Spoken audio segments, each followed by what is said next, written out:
ये सरकार का फैसला है क्या कि राहुल गांधी से पुतिन को नहीं मिलवाना है, या आपको लगता है कि पुतिन ने भी अपना कुछ बताया होगा, इच्छा बताई होगी किससे मिलना है किससे नहीं मिलना है?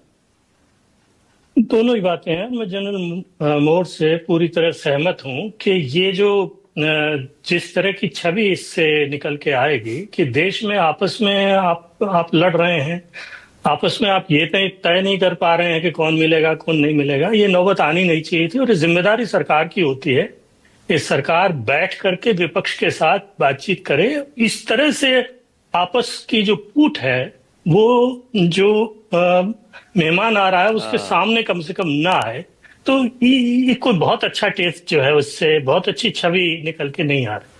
क्या ये ट्रस्ट डेफिसिट भी है क्या शिवकांत जी? ट्रस्ट डेफिसिट भी है क्या? और इसलिए कह रहा हूं, राहुल गांधी जब भी विदेश दौरे पर जाते हैं तो वो कुछ ना कुछ देश के बारे में ऐसा बोल जाते हैं कि जिससे हिंदुस्तान में विवाद खड़ा हो जाता है। बीजेपी बोलती है तो जाते ही विदेश में बदनाम करने के लिए।